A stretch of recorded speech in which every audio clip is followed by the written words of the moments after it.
विधानसभा निवडणुकींच्या तोंडावर राज्य सरकारकडून सुरू करण्यात आलेली लाडकी बहीण योजना निवडणुकीच्या रणधुमाळीत विरोधकांसाठी एक टीकास्त्र ठरलेली आहे। महाविकास आघाडीकडून या योजनेवर सतत घणाघात होताना दिसत आहे। याच अनुषंगाने आता काँग्रेस नेता धनंजय तिरपुळे यांनी लाडकी बहीण योजनेवरून महायुती सरकारवर टीकास्त्र सोडलेले आहे। महाविकास आघाडीमध्ये आता मागच्या लोकसभेमध्ये ज्या पद्धतीने महाविकास आघाडीचे उमेदवार डॉक्टर प्रशांत पडोळे यांचा जो विजय झाला आणि याचं नेतृत्व महाराष्ट्र प्रदेश काँग्रेस कमिटीचे अध्यक्ष सन्माननीय आमचे नेते नानाभाऊ पटोले यांच्या मार्गदर्शनाने आणि यांच्या नेतृत्वात ही लोकसभा लढली गेली आणि त्यामध्ये भंडारा पवनी जे विधानसभा क्षेत्र आहे त्या विधानसभा क्षेत्रामध्ये 22,000-23,000 हजाराची लीड मताधिक्य हे काँग्रेस पक्षाला पंजाला मिळालेली आहे। बघा, लाडकी बहीण योजना ही ज्या पद्धतीनं निवडणुकीच्या तोंडावर जाहीर करण्यात आली आणि ज्या घाई गडबडीमध्ये बहिणींच्या खात्यामध्ये पैसे टाकण्याचा जो प्रयत्न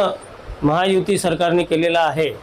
हा कुठेतरी एक शंकास्पद आणि संशयास्पद आम्हाला वाटतं। कारण आतापर्यंत यांना लाडकी बहीण ही योजना लक्षात आली नाही। नेमकं लोकसभेत ज्या पद्धतीनं भाजपाचा आणि युतीचा पराभव झाला ती धास्ती घेऊन त्यांनी ही लाडकी योजना महिलांना आकर्षित करण्यासाठी फक्त केली आहे असं मला वाटते। आपण बघा, आतापर्यंत त्यांचा नानाभाऊंचा जो इतिहास बघितलेला आहे त्या पद्धतीनं त्यांनी ज्या संघटनात्मक दृष्टिकोनातून आतापर्यंत महाराष्ट्र प्रदेश काँग्रेस कमिटीचं जे संघटन त्यांनी सुरू केलेलं आहे किंवा चालवलेलं आहे त्याच्यानुसार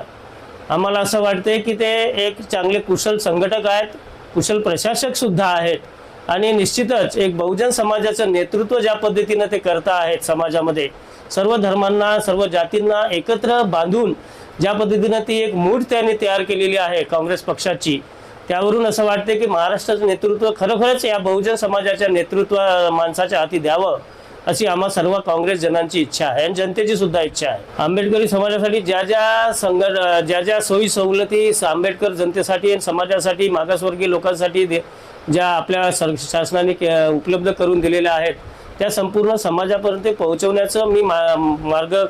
कशा पद्धतीने पोहोचतील अशा पद्धतीने नेहमी प्रयत्न करतो आणि त्यामध्ये आलेल्या ज्या काही समस्या आहेत त्या समस्या सोडवण्याच्या माझ्या स्तरावर मग ते जिल्हाधिकारी कार्यालय असो, उपविभागीय कार्यालय असो किंवा कोणत्या प्रकारचे कार्यालय असो, समाज कल्याण विभाग असो, यामध्ये सोडवण्याचा मी हिरिरीने प्रयत्न करतो।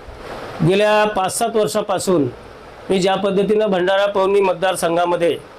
गावगाव पिंजून क्षेत्र पूर्ण गावागावापर्यंत पोहोचण्याचा मी प्रयत्न केला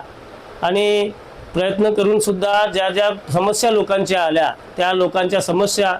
मग त्या गोसेखुर्दचं पुनर्वसन असो, सुशिक्षित बेरोजगारांचा प्रश्न असो, बिडी कामगारांचा प्रश्न असो, मागासवर्गीयांचा प्रश्न होतो, अनुसूचित जाती जनजातीच्या लोकांचे काही प्रश्न असोत ते सोडवण्याचा मी नेहमी प्रयत्न केलेला आहे। त्यामुळे आज लोकांच्या मनामध्ये ज्या पद्धतीनं माझं नाव आहे त्याबद्दल मी सर्व जनतेचा धन्यवाद करतो की आपण माझ्या नावाचा जो विचार करता आहात की या भंडारा पवनी विधानसभेचं नेतृत्व आपण करावं असा जो एक जनाधार मला मिळतो आहे त्याबद्दल मी जनतेचा आभार व्यक्त करतो। कारण जो काम करतो त्याचंच नाव पुढे येते आणि एक चांगल्या पद्धतीचं नेतृत्व नानाभाऊच्या माध्यमातून मला मिळालेलं आहे, त्यांचा आशीर्वाद मला प्राप्त आहे आणि येणाऱ्या दिवसांमध्ये जनतेने सुद्धा मला आपला आशीर्वाद द्यावा एवढीच मी सर्व जनतेला विनंती करतो। भंडारा पवनी विधानसभा क्षेत्रावर आपला दावा ठोकणारे धनंजय तिरपुळे भंडारा जिल्हा काँग्रेस कमिटीचे महासचिव तसेच पवनी तालुका व भंडारा शहराचे काँग्रेस कमिटीचे समन्वयक म्हणून कार्यभार सांभाळत असताना मात्र त्यांनी विधानसभेचे वेध घेतलेले आहे।